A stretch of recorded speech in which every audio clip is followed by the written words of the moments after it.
Choose Your Own Adventure. Thank you so much, Claudia, for that warm intro. My name is Ei-Nyung Choi, and thank you for practicing it.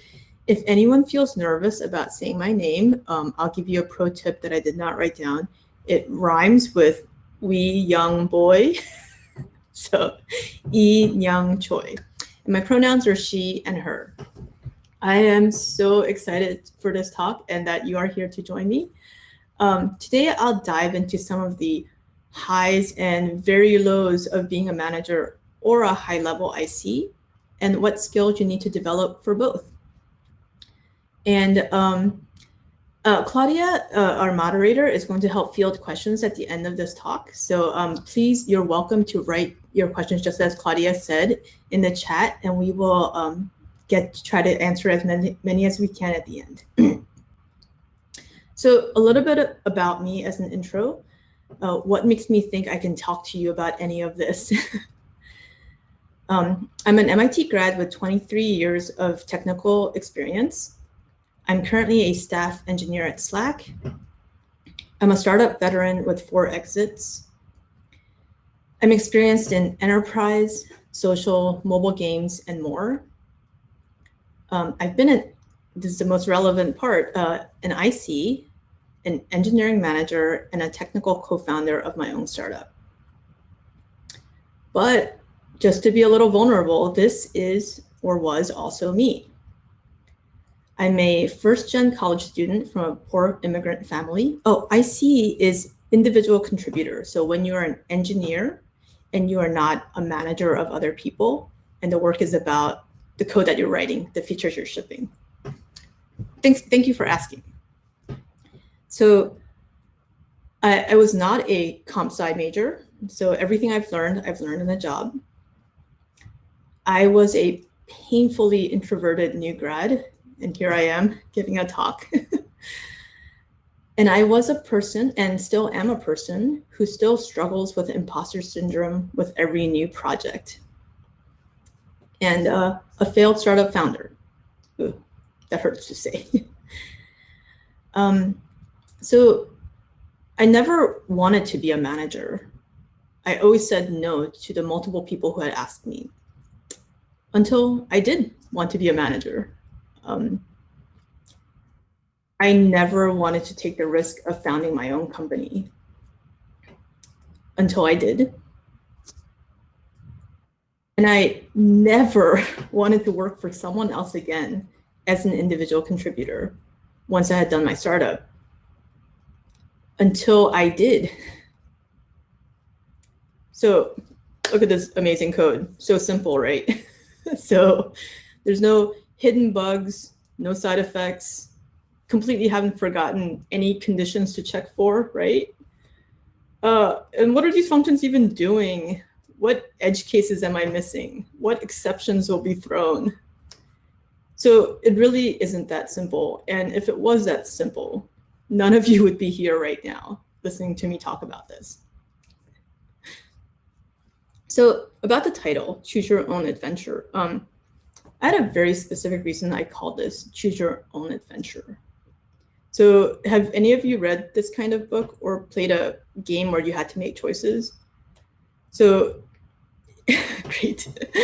But for those who haven't, it's a story where you reach the bottom of a page and it asks you something like, if you want to explore that sound from the door on your left, turn to page 8.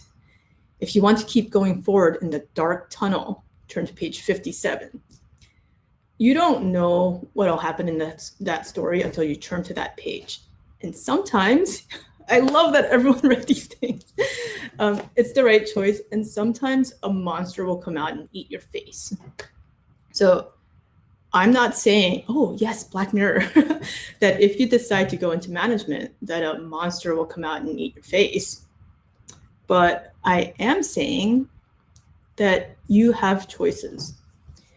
You have been and you will continue to make choices throughout your career. But it might, staying at the same job or staying as an IC, it might feel like you're not actively choosing, but you still are. It's important to stop and evaluate regularly what you want, because no one else can figure that out for you. not your best mentor, not your favorite manager, and not the most amazing role model in your life.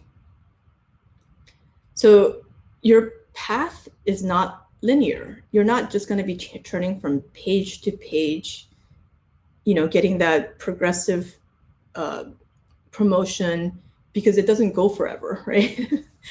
You'll jump from project to project, from team to team, from company to company, from role to role. And it's more of a zigzag. You'll sometimes decide to take on more or even different responsibilities. And sometimes you'll decide you want less. And sometimes you'll put yourself in a role where every skill you need for that job are new to you, and it's scary. And sometimes you'll be the most experienced person in the room and you're bored. And all of that is normal. Changing courses is not a setback. It's you deciding you want different things in different parts of your life. The person you are at different times in your career, that person is allowed to make drastically different choices. And this is the most important thing. No choice is permanent. You decide you want to be a manager, but that doesn't mean you can't decide to go back to being an IC. I did. You tell your manager maybe this year that you're not interested in going to management, but it doesn't mean you wouldn't change your mind and consider it in 6 months or 3 years or whatever. And so sounds like many of you have read this kind of book. And, I'm pretty sure you've all done this, where you put your finger on the page and you look at both choices and see what happens. So let's peek, exactly. Let's peek at your choices. How do we do that, but for your career choices?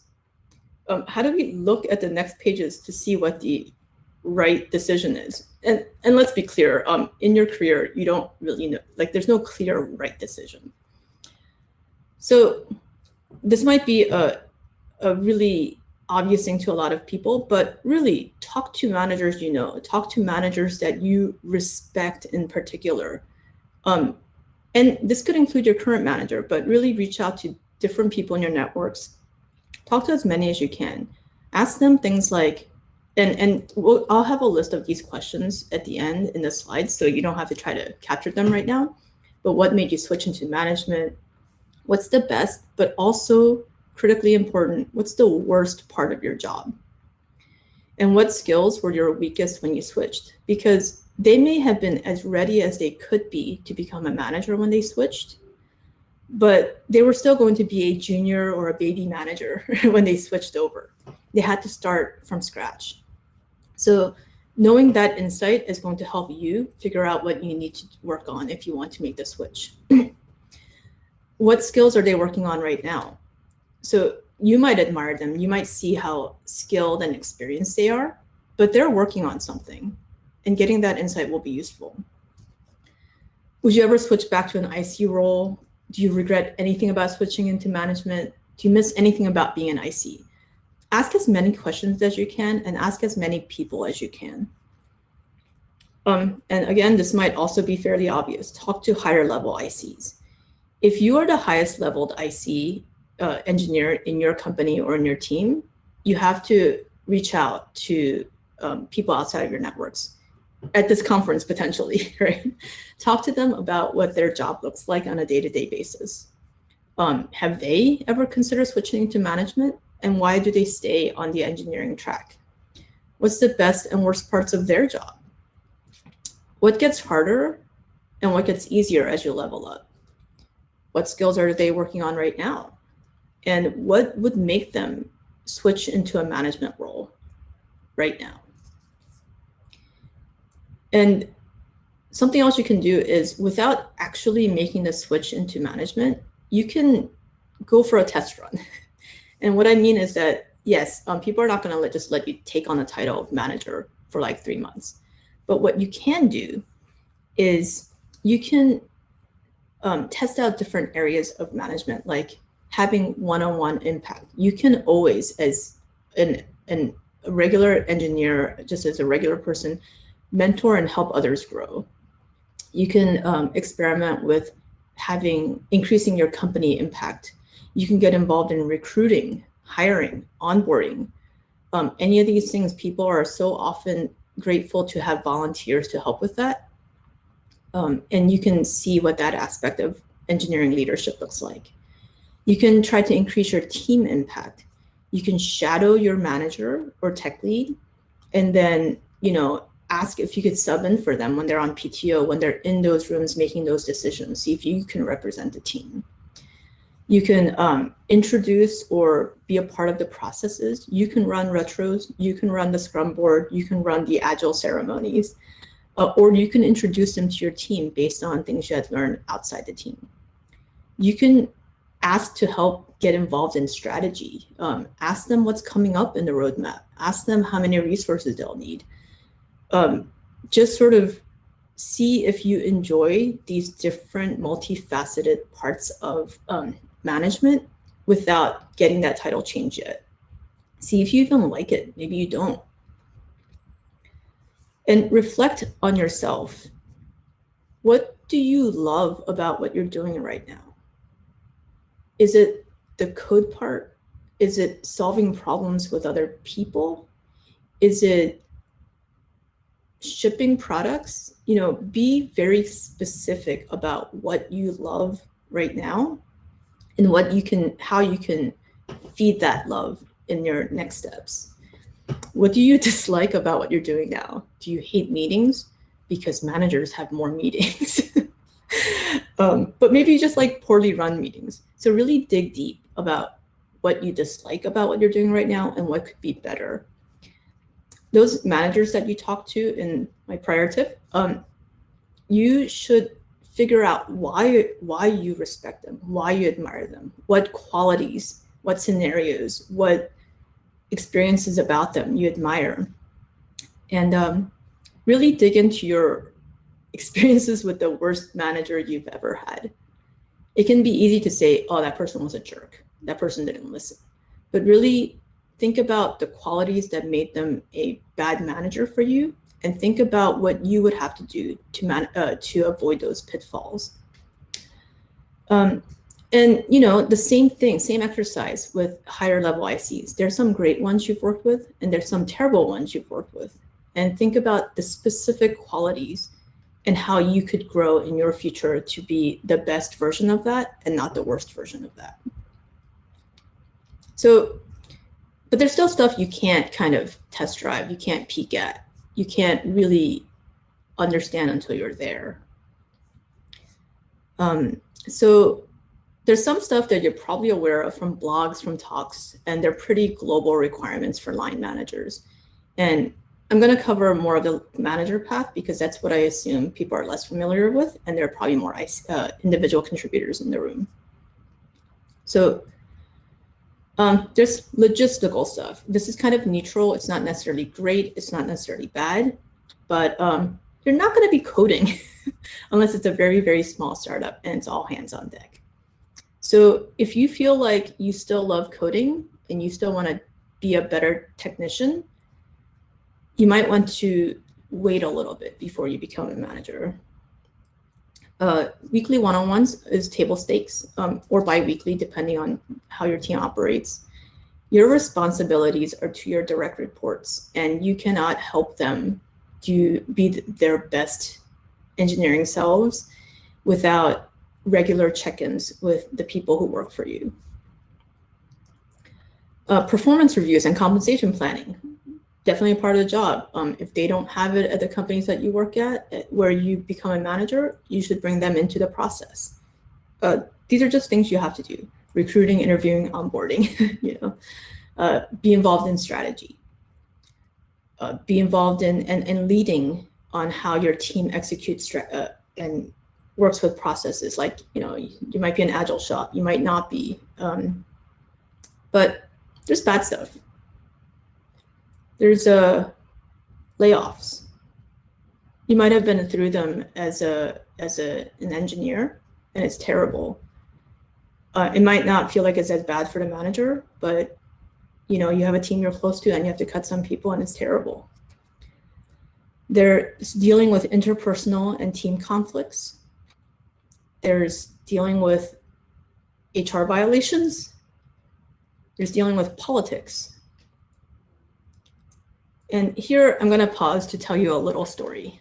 So I call it the darkest timeline. It's a little dramatic. It's February 2014. I'm in the company bathroom in a stall. I'm crying my eyes out. I'm a manager and I've just had to fire a direct report for the first time.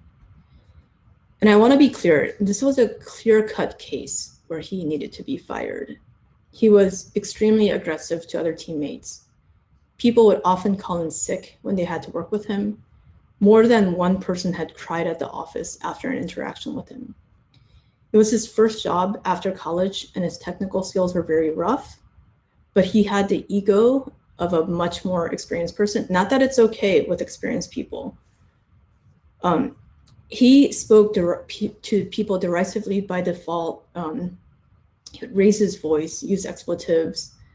So I had become the manager of a team that he had joined a little bit before I became the manager. So I inherited this team as it existed. I saw right away that this was not a good situation for anybody. And even though it was fairly clear cut, it was still hard because I knew he was struggling himself. And on top of that, HR fought me every step of the way. This was a painful 5-month process. So it culminated in this day, a very emotional day, where I had to fire him. I talked to my director. I tell him that I have to leave the office for the remainder of the day. My manager is a much younger, much less experienced man who has been promoted far too quickly. He, who thought there was actually no problem with this employee I had to fire, I had to talk him into it. He, who my direct reports did not trust to tell him how bad things really were, this guy tells me that maybe I'm not cut out to be a manager. I go home feeling utterly alone, knowing I did the right thing, but feeling the worst I have in my professional career. You died of dysentery.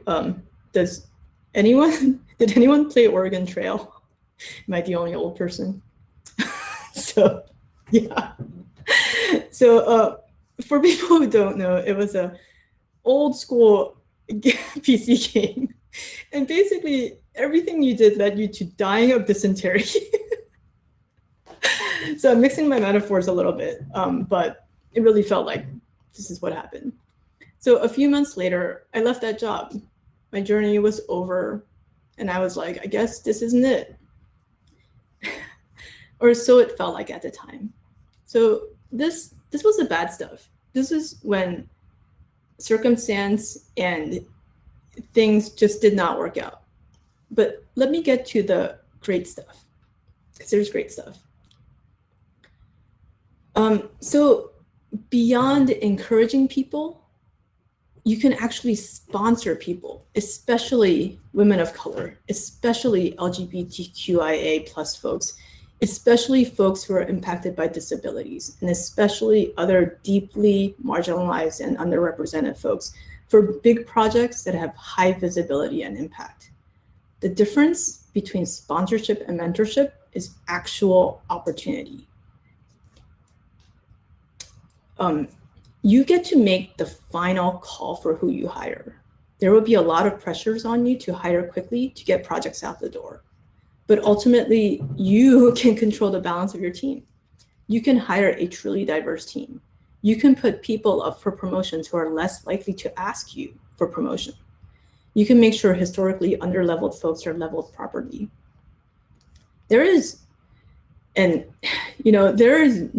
no high, at least for me, that is as amazing as seeing someone take a little bit of encouragement and a little bit of coaching and who just really take flight. They really go above and beyond. And that is such a great feeling. You can do that as a manager. You can be in the room where it happens. Hamilton fans? Sorry.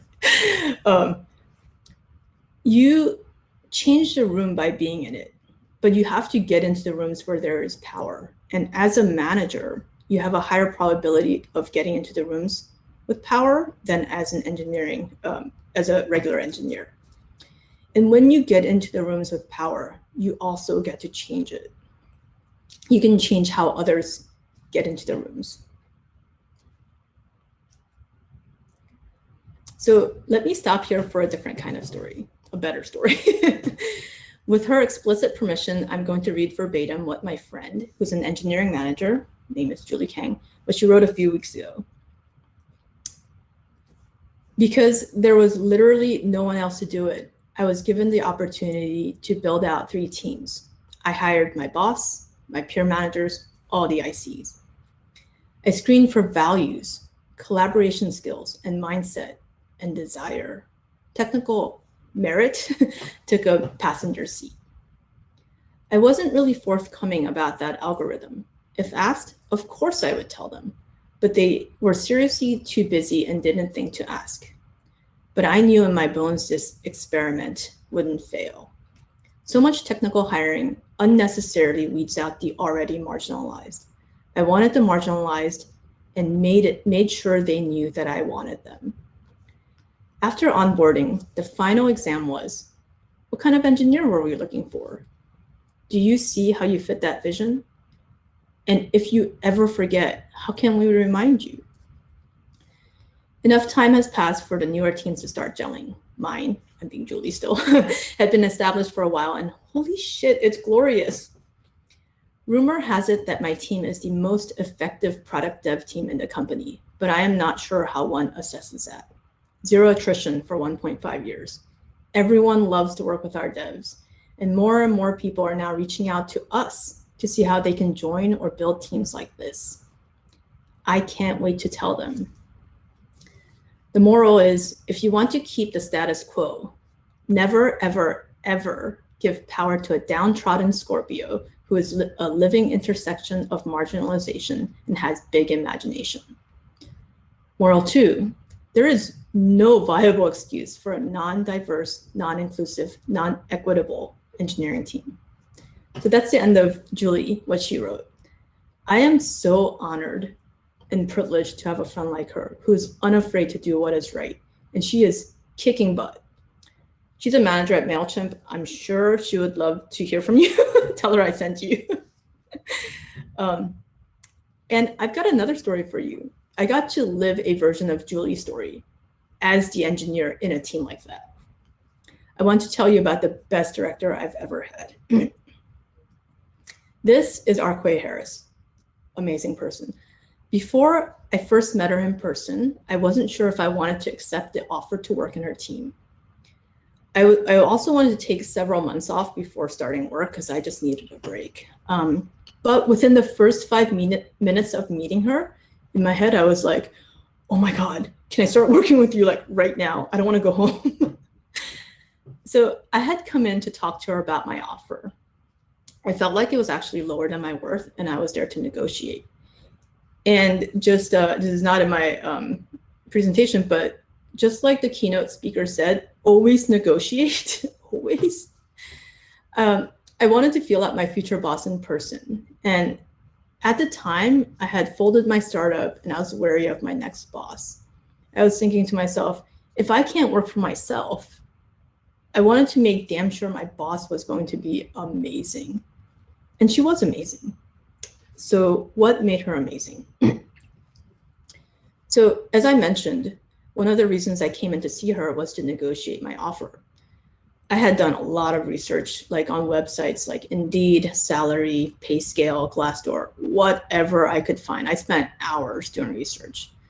I reached out, and this is a pro tip for you folks, to my male engineer friends who have roughly the same amount of experience, and I got hard numbers from them, like their base compensation, their total comp, everything. So with these numbers in hand, plus a 15% on top of that for my negotiation buffer, I approached my conversation with my to-be manager. She immediately said, I really respect someone who will advocate for themselves, and I'm absolutely glad you're bringing this up, especially as a woman in tech, because you know how it can be. Can you tell me what is more fair and how you came up with those numbers? So not only did she say she respected me, she acted like she did. There was follow through. She listened for a while, took a ton of notes, asked a bunch of clarification questions, and said she will speak with the recruiting and hiring folks to see what we could do. She made this conversation as easy as I could have imagined it going. I was actually caught off guard. I didn't know what to do. She showed me professional respect and empathy for being in a situation of having to negotiate, and I love this. So the second and more important motive for this meeting was to figure out, suss out my future boss, feel her out. I was extremely opinionated on who I was willing to work for and what I needed from them. But through bad timing, I actually didn't get a chance to meet her during my interview. I really liked everyone else I'd met, but there was zero chance I would accept this job without having met her first. People say you work for you don't work for the company, you work for the boss. So I talked to her about a bunch of things, all those questions I asked about, what do you love about your job? What's your philosophy as a manager? Why she went into management? But I also talked to her specifically about my friend's situation at her job, where she, a Filipino American, witnessed a bunch of white coworkers talking about gross foods and talked about how disgusting they thought balut, which is a food from the Philippines, was. So my friend felt this mix of shame and anger and embarrassment and isolation. And this was, at the job. She knew they were in the wrong to make her feel this way, but she didn't know what to say or do. She froze and she just wanted to disappear. And I asked my, future boss, what would you do in this situation? And she talked about having run into these situations herself countless times as a Black woman in engineering, as an only and an other in so many professional situations. She identified this as an instance of cultural superiority and insensitivity that made my friend feel like this is not a place for you. This is not a space where you belong. Your experiences are not the norm. And it made it clear that they looked down on her cultural background. She told me, Arquay told me about the specific actions she took when she had encountered this type of thing in the past, what she would do in this case, how she would talk to both my friend and her teammates, and how she would address it with the larger team.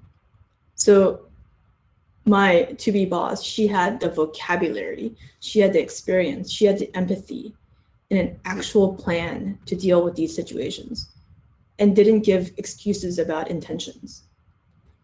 So as a result of this conversation, I got a higher comp package. I felt like she was awesome. I accepted the offer.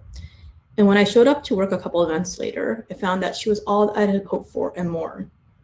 So, diversity, inclusion, and belonging. These are great words we use a lot lately, and they're so important. But until I joined her team, I never really understood what it felt not to be an other in the workplace. So this is a small part of the team. A few months after I joined, we were doing a little team activity. So my team was diverse in every way you can think of. We were actually mostly women. We had more women named Jessica in our team than white men. We had veterans in the team. We had a huge age diversity from early 20s to high 40s. We had parents and single folks. We had a high representation of LGBTQIA plus folks. We had non-neurotypical folks. We had disabled folks. We had boot camp grads, college dropouts, as well as the usual college grads. And we also had an excellent team with very little turnover for a long time under her. Our group put out incredible business impact numbers. Everyone loved working with us. And under her, I worked on multiple projects, not just one, where every single DRI, which is a directly responsible individual, so they're just leads, right? Sitting around the room, making the decisions, each person was a woman of color. I had never before experienced that in 20 years in the industry. Under her, I experienced what it was to not feel that weight on my shoulders of being an only. I genuinely got to experience what it was to do my best work, completely free and unencumbered by the daily fight to be seen and heard, and that death by 1,000 cuts. So this almost feels like a footnote, but she was like strategy, process, technical acumen, iterative learning, people skills. She was like the best. So she's currently the VP of engineering at Webflow, and you can also tell her I sent you. So I hear she's building out a bigger team. Anyway, so I told you one bad story about managing, and that was my own, and 2 stories about what amazing things you can do in management. So it almost sounds like I'm just saying, you know, like, be a manager, it's gonna be awesome. So is there anything I can say about the IC path that's compelling that'll make you stay on it? I think so. I'm currently an IC and I'm loving it. So here's a pretty dry look at what an IC path looks like. So there's the early part of the career, right? And some companies have different letter codes. Some people might call it junior or associate engineer. And the key here is you are executing on work that potentially other people had sort of planned for you and with help. You're asking a lot of questions, you're writing code, you're trying to complete assigned work. So in mid-career, not mid-career, mid-level, this might be called software engineering at a lot of companies, or just the one level up from the very new fresh engineer. You're writing a ton of code, you're asking a lot of questions. You're sort of like the big marker of this level is that you're able to execute independently. Like you can own your own work and you're able to investigate and sort of like scope out and plan for the projects instead of having just someone tell you what you should work on. You're probably working more cross-functionally as well. And that means with like different departments. As a senior, and you know, depending on where you work, this is where the titles start to diverge a lot. This and the next levels might be all compressed into senior in the company that you can work, or it might be, or senior might be the middle at the company that you're at. So here you're writing a lot of code. You are known as an execution machine. You can be given independent work, but you're also sort of helping, like you've increased your impact area to your team. You're helping your team to execute. You're sort of mentoring that younger person or that newer person on your team. You're helping to plan, you're assisting your manager with a lot of work. And then people get a little bit like unclear on what happens after that. So you're like a superstar engineer, you're writing code, you're doing all this stuff. What's after that? And here you're helping potentially, so some companies might call this a staff engineer, or I don't know, a lot of different things. But you're, depending on where you are, you might actually start coding less here because you're helping people answer a lot of questions. You're teaching other people the skill set to be senior. You're heavily involved in the vision for the team and maybe giving people feedback on tech specs rather than just writing tech specs and architecting yourself. You're hopefully at this point really invested in mentoring other people. And then what's beyond that? So this could be like senior staff, it could be principal, it could be architect, or a mishmash of other titles.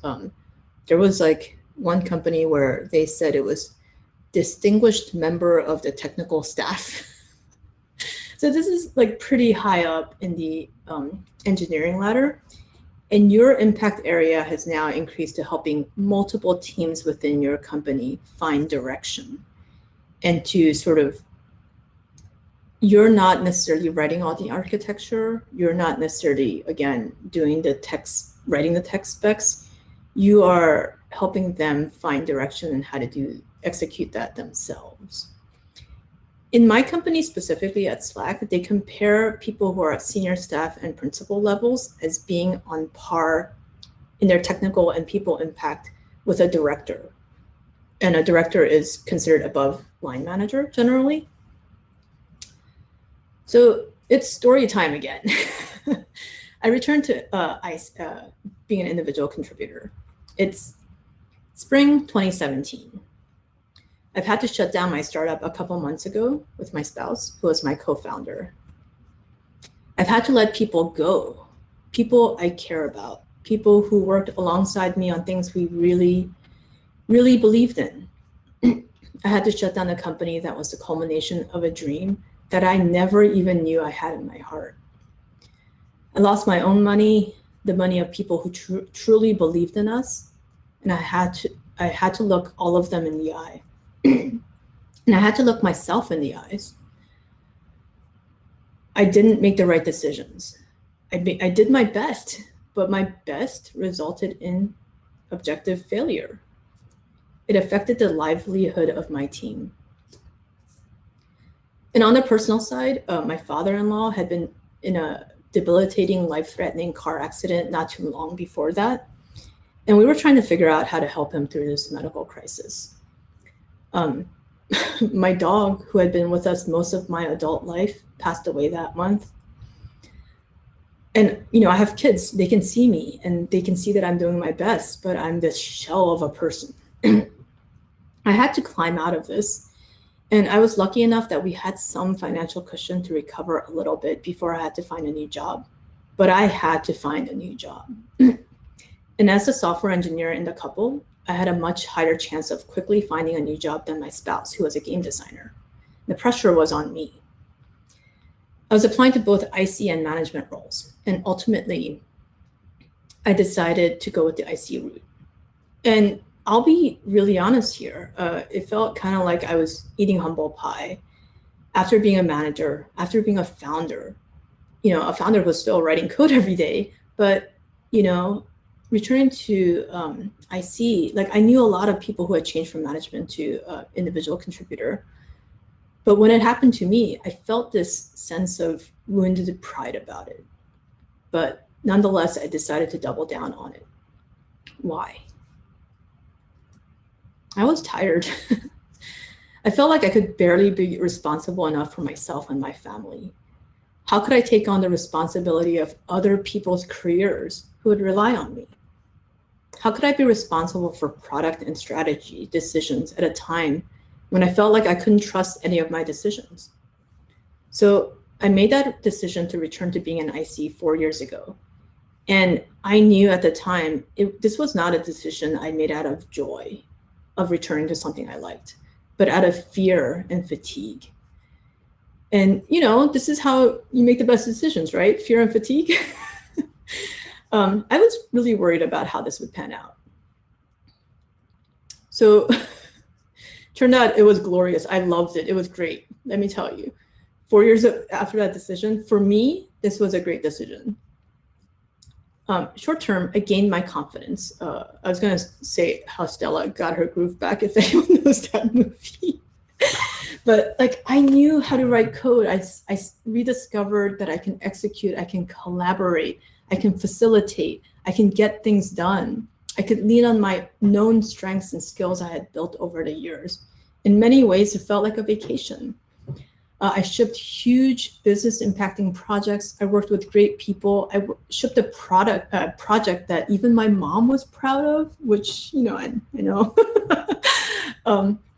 And tech stuff, oh boy, I love solving technical problems. I love talking through the architecture, helping someone figure out how to break down larger unscoped messes into a set of small scope tasks. I love taking on the risk of unknowns, finding audacious solutions to sticky user issues. I love being a software engineer, and I didn't, Asian parenting, yes. I shipped the project to localize into Korean. My mom is Korean. So anyway, I didn't used to love being a software engineer early on in my career, but I love it now. And mind you, I'm not that person who writes code in their spare time. I have kids. I also have a ton of reality TV shows I need to watch in my spare time. I don't really quick. We have about 5 minutes left. Oh, okay, so I'm gonna try to rush through the rest. Okay, so I don't have that mental bandwidth, but I love solving problems on the clock, and I love a meeting challenge that I can work with others to solve. So being able to lean on my IC skill set meant that it freed up a lot of mental bandwidth to do a bunch of stuff that had impact in different ways. So I'm just going to quickly run through some extracurriculars I got involved in on top of shipping some amazing projects that I'm proud of. I started 2 recurring mentorship programs. I've also individually mentored over 20 people focusing on women of color at Slack. I got involved with a program to hire folks post-incarceration. I revamped the onboarding engineering exercises for a large portion of engineering. I revamped the interview exercises. I organized and participated in panels and conferences, some internal and external like this. Started a tech spec workshop, organized offsites. I just did a bunch of stuff because I could do it. I meet with directors and above engineering leaders to talk to them about how they can do better, advocate for less visible ICs. And you know, as a line manager, your bandwidth is mostly for your immediate team, the people who directly report to you. But as an IC, I didn't have to focus on like the 6 people that would report to me. I could have an impact company-wide, impact all of engineering. I could mentor whoever I wanted without dealing with politics, logistics, or bad hires. I could do anything I wanted. But here's the thing. I can't build an entire organization like my director did. I can't build entire kick-ass teams like my friend did. I have a freedom that they don't have, but they have a different impact I can't have as an engineer, as an IC. So there's a future where I think about moving back to management or even starting up my own company again, or finding a different way so that a large number of people can experience what I did in the team my director built. And why did I tell you these stories? Because I want you to see some of the best parts of both paths. And to let you know that your answer to if you want to go on the manager's path will differ over time, and it's okay. You know, I was gonna go through like, hey, there's parts that are under your control and parts, but you know, this is about just introspection, thinking about where you are in your career. This is gonna be in the slides that I'll share out, so you'll be able to get it and think about these things yourself. And some of it is circumstance. What's, you know, if your projects are boring, you're not challenged, literally there's nowhere to go any further at your company. Are you working for a terrible manager? Are you working for a great manager? Sorry, I realize I'm rushing through this. And do you have no one to learn from or with? You never want to be the smartest person in the room. It's so limiting. And is your team growing? There's a bunch of skills, and leadership skills does not refer to just being a manager. This means no matter what your title is, as you grow, you will develop leadership skills. People will see you as a leader, and people will see you as a role model. And these are just table stakes. You need excellent communication skills. You need to establish psychological safety with people who are more junior than you, who have less privilege than you. You need empathy. You need to start saying no. You need to be able to budget time. You need to ask hard questions, and you need to give hard feedback in a timely way. I'm terrible at this part. So thank you. I want to leave time for people to ask any questions. I don't know if there's any time left, Claudia. We have like 1 minute. Oh my goodness, I'm so sorry. One that came in, I guess we'll do one. Which choice would reach the glass ceiling first if there's a ceiling in your opinion? That's really interesting. I think that there is, in most companies, you might reach the ceiling first in the engineering ladder rather than the management ladder, because with the management ladder, you have